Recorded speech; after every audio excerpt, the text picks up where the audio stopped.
Have you ever wondered if one person, one single act of defiance, could truly change the course of destiny? Imagine a desolate Old West town, gripped by fear and corruption, where a young, innocent woman stands on the brink of an unjust death. The noose is around her neck, her last breath catching in her throat, when a mysterious, whiskey-soaked stranger stumbles into the square. What he carries in his saddlebag, and the secret he holds, will not only save her life, but expose a web of deceit that runs deeper than anyone could ever have imagined. Stay with us on True Wild West to uncover the shocking truth. The heavy, unforgiving rope was already chafing against her tender skin when the world-weary cowboy made his less than graceful entrance into town.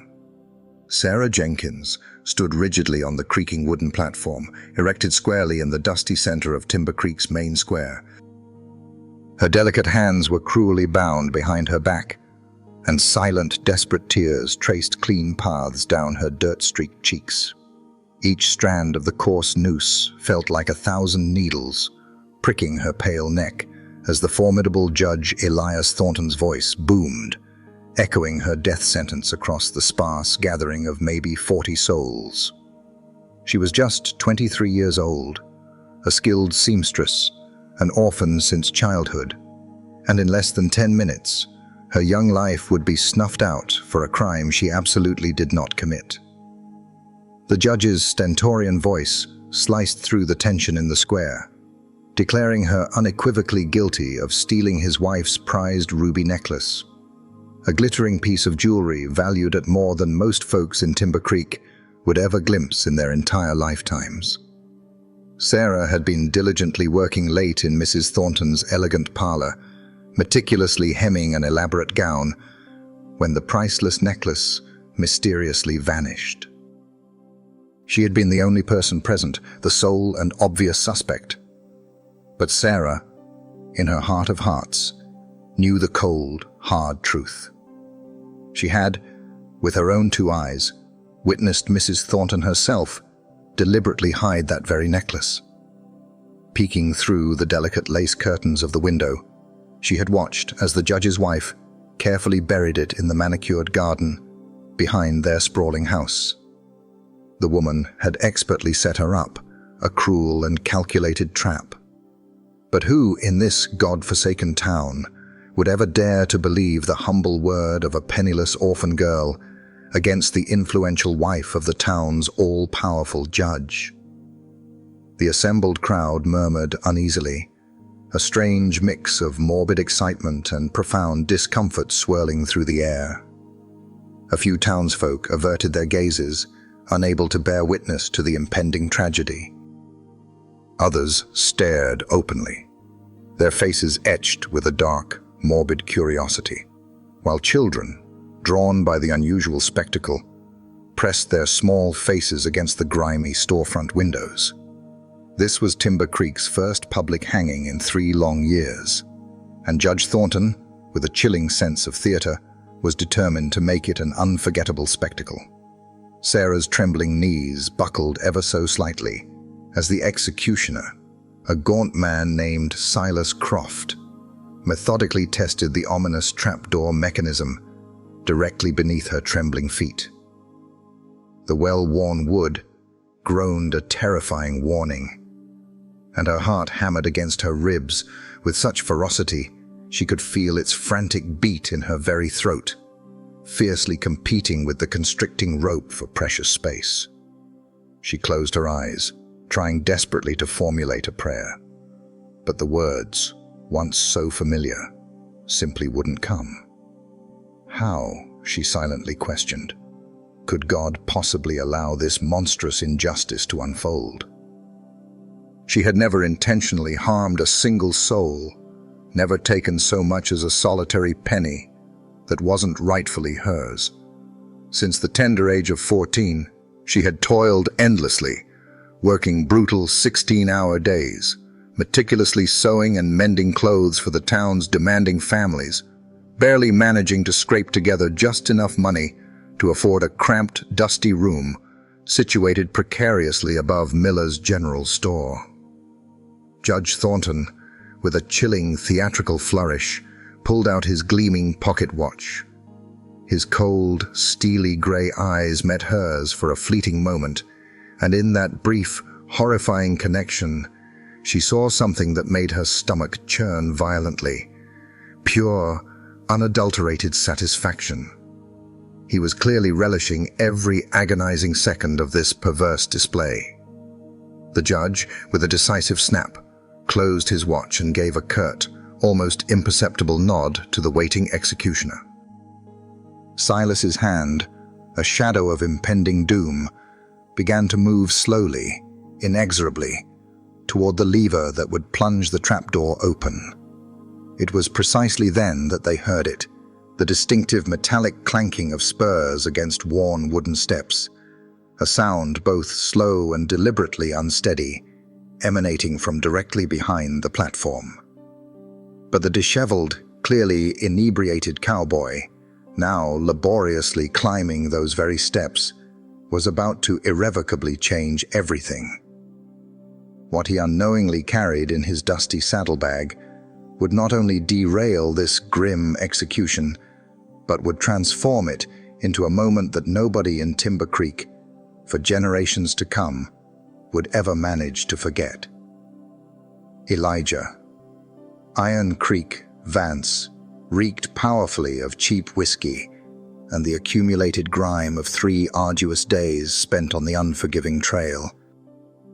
His scuffed boots struck each step with the unpredictable, swaying rhythm of a man who had undoubtedly spent the better part of the morning drowning his sorrows in a dusty saloon located 2 towns over. His venerable, weathered black hat sat precariously crooked on his head, and his long brown duster coat was generously plastered with layers of fine dust and an assortment of dubious, unidentifiable stains. To every single person watching, he appeared to be nothing more than just another aimless drifter who had, by some cruel twist of fate, wandered into the absolute wrong place at the spectacularly wrong time. But Elijah's eyes, despite their bloodshot appearance and heavy lids, possessed an unnerving sharpness, taking in every minute detail with surprising precision.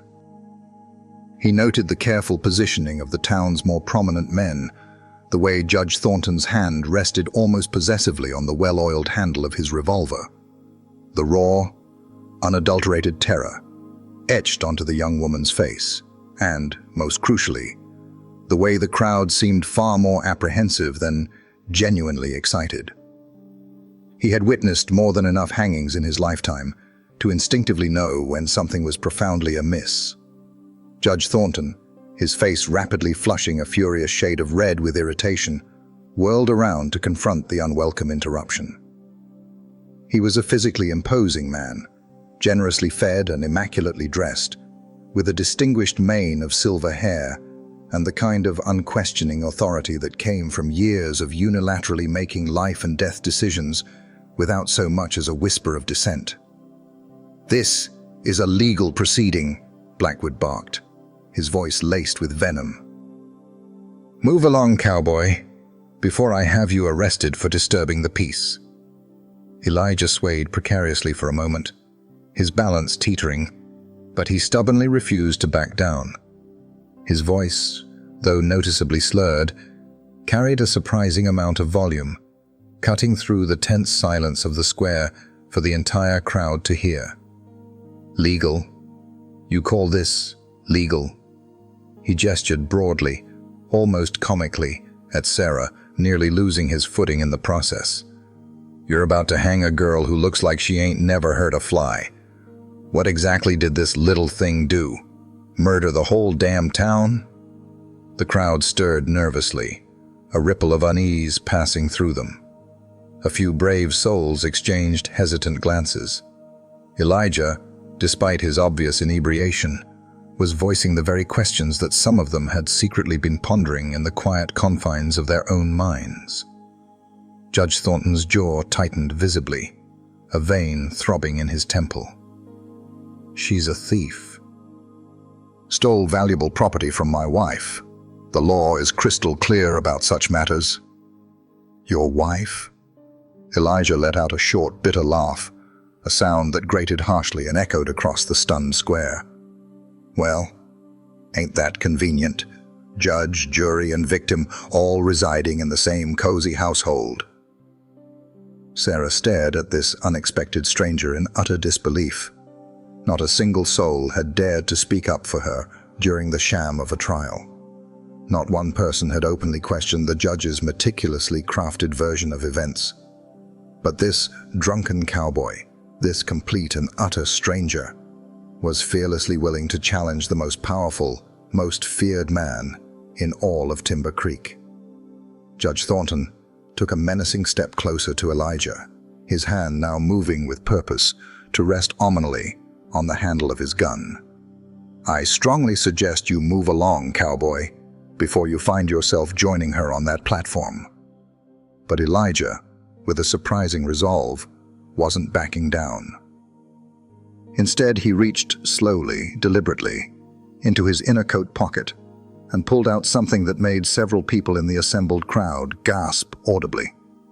It was a badge, tarnished and conspicuously dented, yes, but undeniably, unmistakably real. And the profound look that suddenly washed over Judge Thornton's face in that very moment screamed to everyone present that this execution was about to become infinitely more complicated than anyone had ever anticipated. Deputy U.S. Marshal. The words, though barely discernible on the worn, pitted metal, were undeniably there. The entire square descended into an unnerving silence. Even the children, who had been restlessly fidgeting in the windows, froze in their tracks. Judge Thornton's face, which moments before had been a furious red, now turned a ghastly pale in the span of a single, agonizing heartbeat.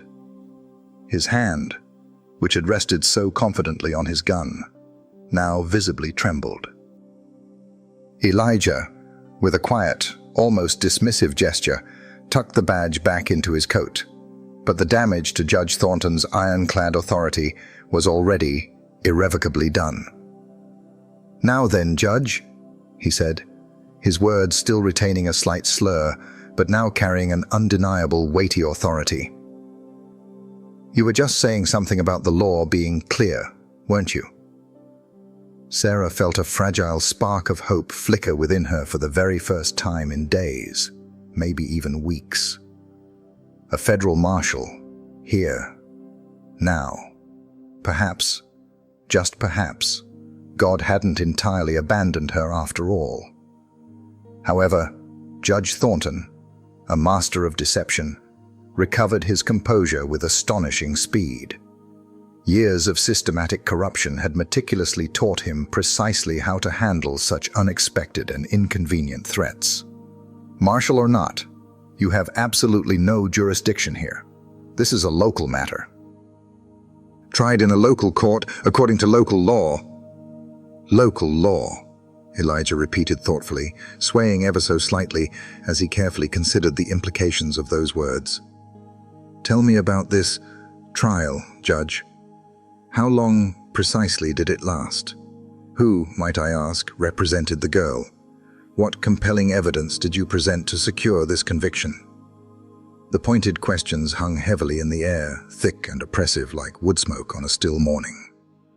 Judge Thornton's jaw worked silently for a tense moment before he finally forced himself to answer. "She was caught red-handed. My wife's necklace was missing, and she was the only one in the house." "Red-handed?" Elijah's voice noticeably rose in volume, betraying a flicker of genuine anger. "You mean you found the necklace on her? In her immediate possession?" "Well, no, but nothing." Elijah took a decisive step closer to the platform, and though he still swayed perceptibly with drink, there was an unmistakable, dangerous edge to his movements. "You're telling me you're about to hang this girl because a necklace went missing while she simply happened to be in the house?" Murmurs of confusion and concern rippled audibly through the crowd. Mrs. Peterson, the dignified schoolteacher, whispered something conspiratorially to her husband. Old Jedediah Miller, a wizened rancher, removed his dusty hat and scratched his balding head thoughtfully. Even Sheriff Bowman, who had been standing silently and uncomfortably beside the platform, shifted his weight uneasily. Judge Thornton's eyes narrowed to cold, hard slits. "The evidence is clear enough for me." "Evidence?" Elijah scoffed, a humorless, bitter laugh escaping his lips. "I've seen more compelling evidence at a church picnic pie contest. Where, pray tell, is this necklace now, Judge? Did you bother to search her meager room? Did you take the time to question other potential witnesses? Or did you just summarily decide she was guilty because it was simply convenient?" Sarah watched this astonishing exchange with rapidly growing amazement.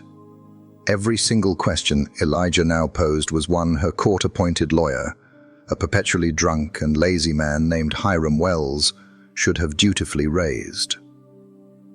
But Wells had spent a pathetic total of 10 minutes on her case, asking no pertinent questions and presenting absolutely no defense whatsoever.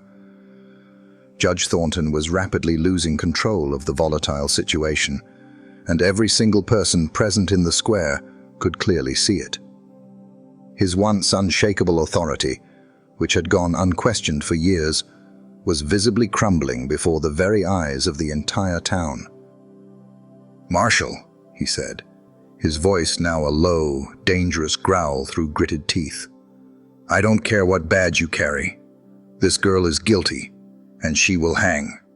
But Elijah was now calmly reaching into his saddlebag, and what he produced from within it made Judge Thornton take an involuntary, stumbling step backward. Because it wasn't merely compelling evidence that would save Sarah Jenkins, it was irrefutable proof that would utterly destroy every single vestige of power and reputation Judge Thornton had meticulously built in Timber Creek.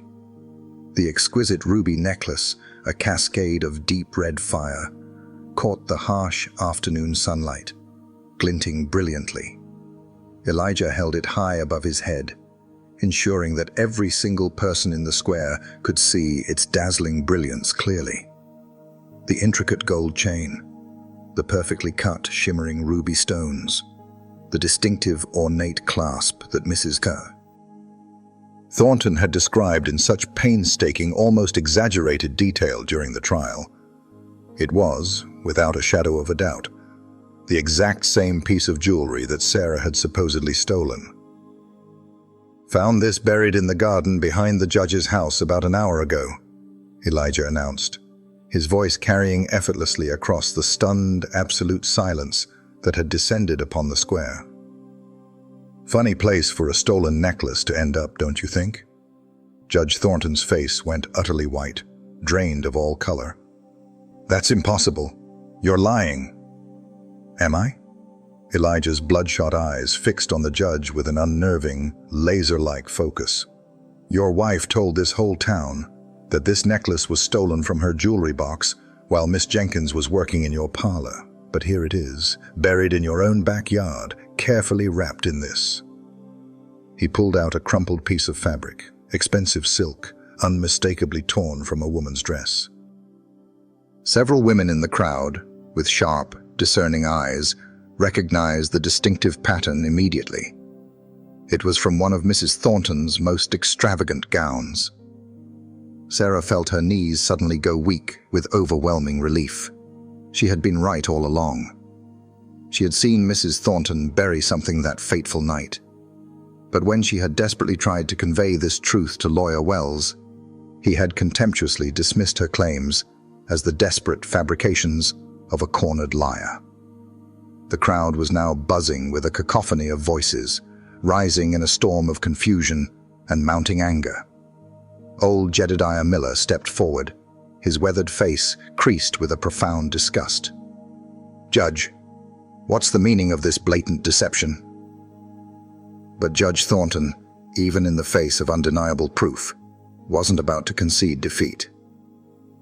"This man is clearly working with the girl. He planted that evidence to save his accomplice." "His accomplice?" Elijah let out a harsh, bitter laugh devoid of any real humor. "Judge, I rode into this town 20 minutes ago. I've never laid eyes on this girl before in my life. But I've seen plenty of corrupt officials in my time, and you, sir, reek of one from 3 counties away." Sheriff Bowman, finally finding his voice amidst the chaos, spoke up, his tone hesitant but firm. "Judge, if the necklace was in your garden—" "It wasn't in my garden," Blackwood shrieked, his composure completely shattering. "This drunken fool is lying." But Mrs. Peterson, the schoolteacher, was now speaking up, her usually gentle voice clear and surprisingly firm. "I saw Sarah that night, Judge. She came to my house after she finished work, crying and clearly scared. She told me she'd seen something strange, but she was too afraid to say what." "She told me the same thing," added Samuel Miller, the general store owner, his voice echoing Mrs. Peterson's. "She said she'd witnessed something that could get her into serious trouble." The tide of public opinion was rapidly turning. Judge Thornton could feel his absolute control slipping away like fine sand through his fingers.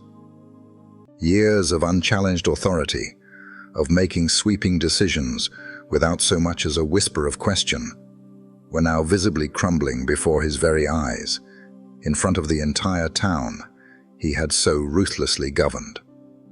"None of this matters," he shrieked, desperation now clearly creeping into his voice. "The trial is over. The sentence has been passed." But Elijah was now calmly walking up the steps to the platform, moving with a sudden, surprising steadiness that strongly suggested his previous drunkenness might not have been as complete as it had outwardly appeared. He reached Sarah and began methodically working at the tight ropes around her slender wrists. "Step away from the prisoner!" Judge Thornton shrieked, drawing his gun with a shaky hand and pointing it directly at Elijah's chest. The entire square went dead silent, the sudden stillness almost suffocating. Even the children, who had been restlessly moving in the windows, froze, their small faces wide with fear. It was then that Elijah spoke the words that would irrevocably change everything in Timber Creek forever. Words that would reveal the real, profound reason he had purposefully come to this forgotten, dusty town in the middle of nowhere.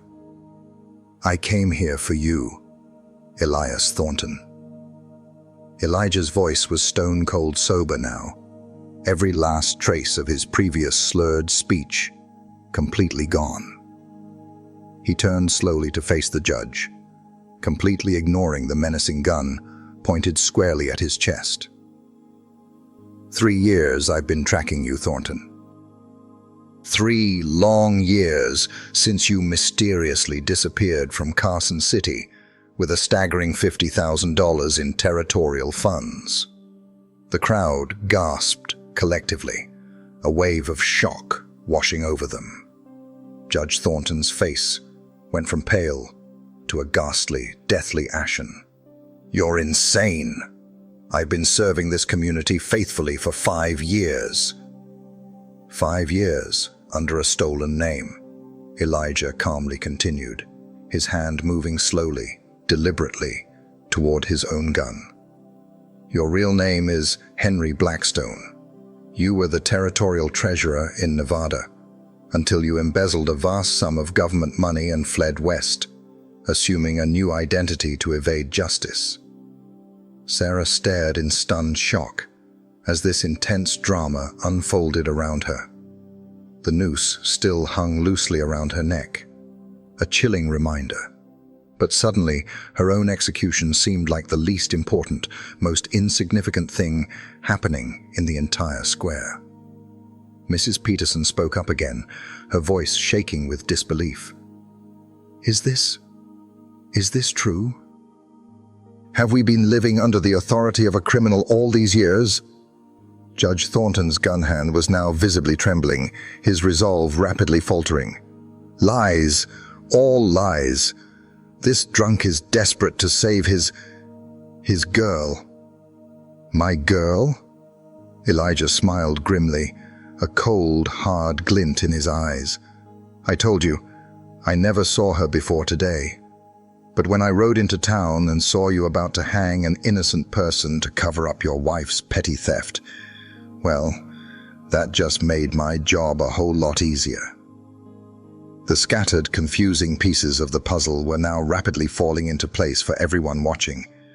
Mrs. Thornton had brazenly stolen her own valuable necklace and then maliciously blamed Sarah to create a massive diversion, a smokescreen to cover up her husband's deeper, darker secrets.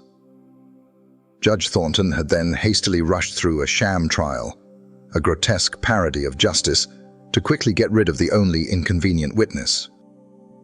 But they hadn't, in their wildest imaginings, counted on a relentless federal marshal tracking the judge down at the absolute worst possible moment for them. Sheriff Bowman stepped forward, his hand now resting purposefully on his own holstered weapon. "Judge, you need to put that gun down and answer these grave accusations." "I am the law in this town," Blackwood shrieked, his voice cracking with desperation and unbridled fury. "I decide who lives and who dies." But the crowd, emboldened by Elijah's courage and the shocking revelations, was now rapidly surging forward, surrounding the platform. Old Jedediah Miller, Samuel Miller, Mrs. Peterson, and a dozen other brave townspeople were climbing the steps, their faces grim and determined. Judge Thornton was hopelessly outnumbered, outgunned, and utterly out of options. If you were Elijah Vance, what would you do in this perilous moment? Would you try to talk the desperate judge down, risking him opening fire and potentially shooting innocent people? Or would you draw your own gun, putting an immediate end to this dangerous standoff with inevitable violence? Tell us in the comments below which side you'd choose, and keep watching True Wild West for more gripping tales. Because what Elijah decided next would determine whether Sarah Jenkins lived to see another glorious sunset. The marshal's hand hovered purposefully over his gun handle, his steely eyes locked onto Judge Thornton's finger, which trembled menacingly on the trigger. One wrong, impulsive move from either man would instantly transform this dramatic rescue into a bloody, irreversible massacre. And in that moment of suffocating, deadly silence, Mrs. Thornton herself abruptly appeared at the very edge of the square. She was running frantically toward the platform, her voice ragged and raw, screaming something that would shatter her husband's last, desperate hope of escape, and ultimately reveal the final, most shocking truth about what had truly happened in Timber Creek. "Elias, stop! She knows about Rebecca." Mrs. Thornton's voice, a desperate, high-pitched wail, cut through the unbearable tension like a razor-sharp knife. She was running frantically across the dusty square in her expensive, billowing blue dress, her once immaculately arranged hair now coming undone in wild strands, her face streaked with silent, glistening tears. Judge Thornton's gun wavered noticeably, his focus momentarily broken. "Elizabeth, get back to the house now." But she kept coming, gasping for breath as she finally reached the foot of the platform. "She saw the letters, Elias. The girl saw Rebecca's letters." The name Rebecca hit Judge Thornton like a physical blow. His face instantly crumpled, and for a fleeting moment, he looked like a broken, defeated old man instead of a threatening, powerful authority figure. Elijah, ever vigilant, seized the opportune moment. "Who's Rebecca, Judge?" Mrs. Thornton climbed the platform steps, sobbing openly now, her carefully constructed facade completely shattered. She was Elias's first wife in Carson City. He told everyone here that he was a widower, but Rebecca is still alive." The crowd murmured in renewed shock, a collective gasp echoing through the square. Bigamy was not only a serious crime, but more significantly, it meant that absolutely everything Judge Thornton had ever told them about his past was a carefully constructed, elaborate lie.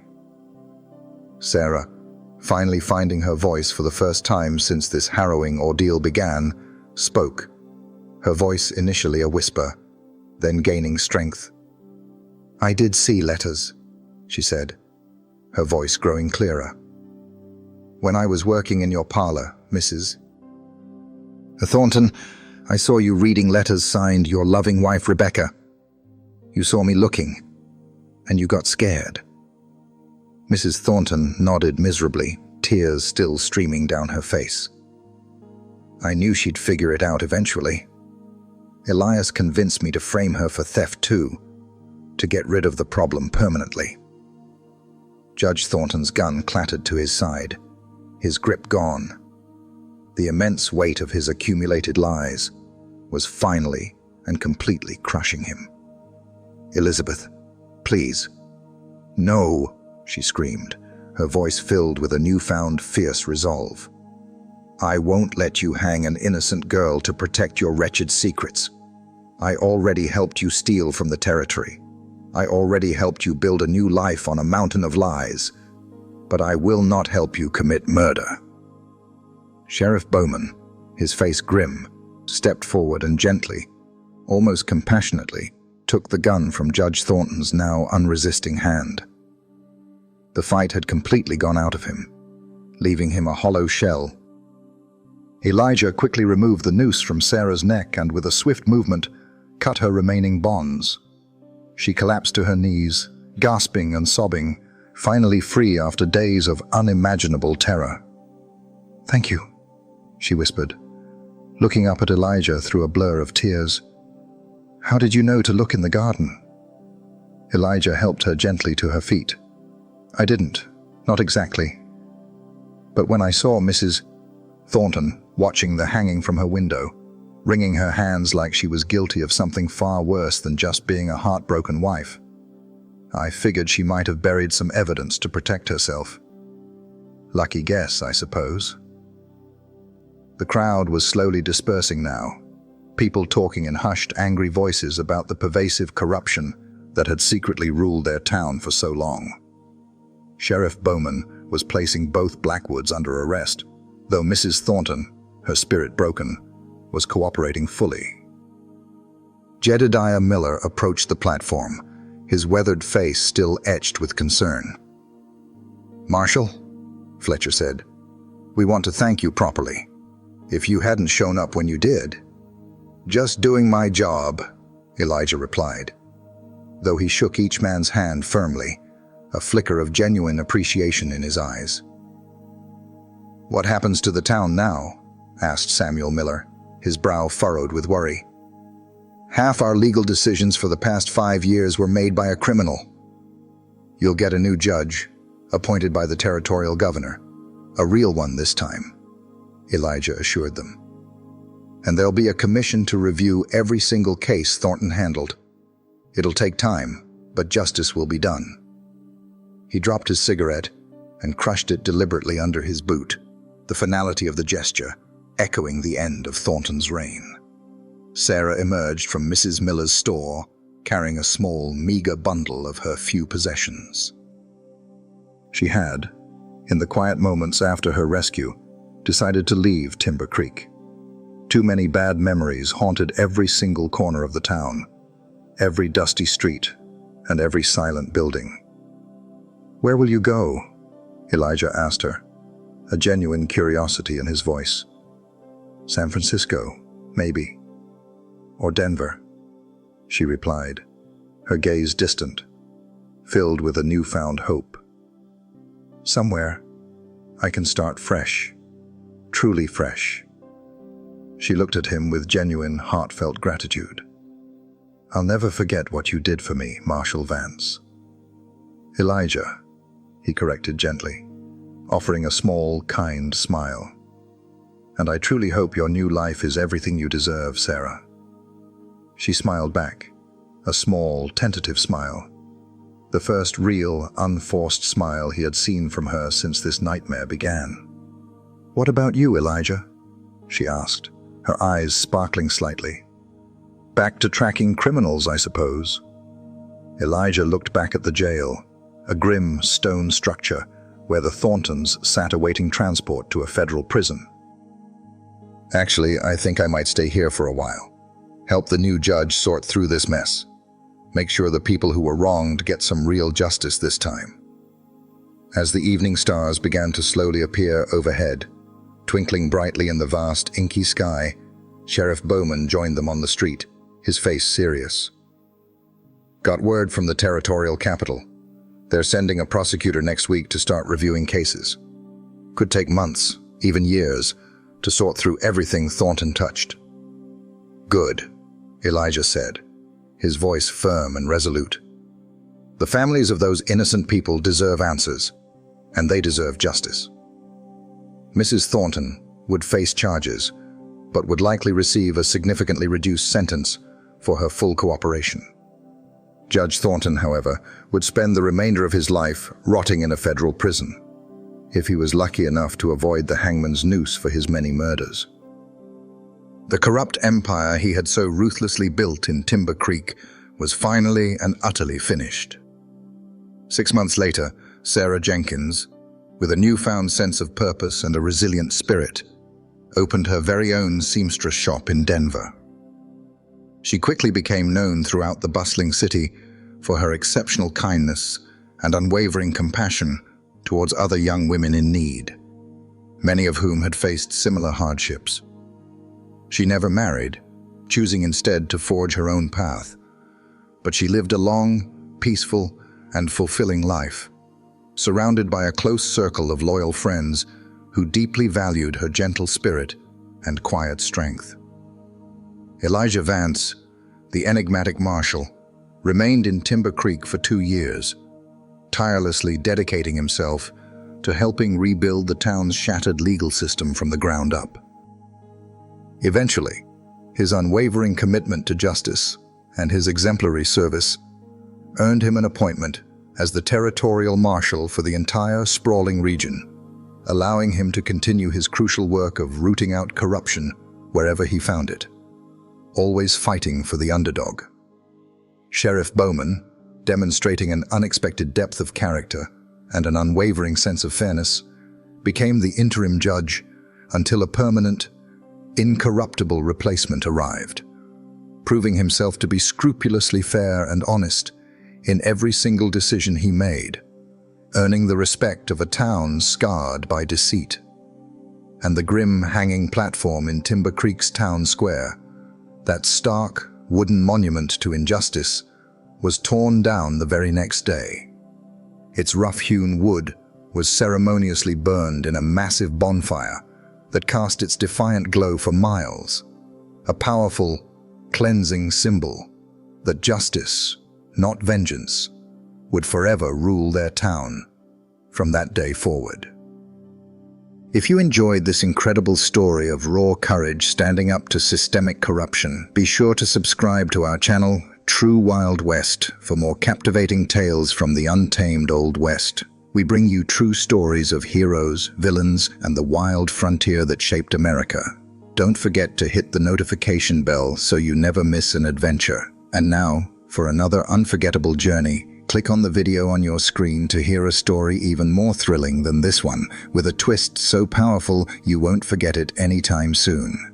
Join the True Wild West family and let us know in the comments what you thought of this tale. Click on the video now.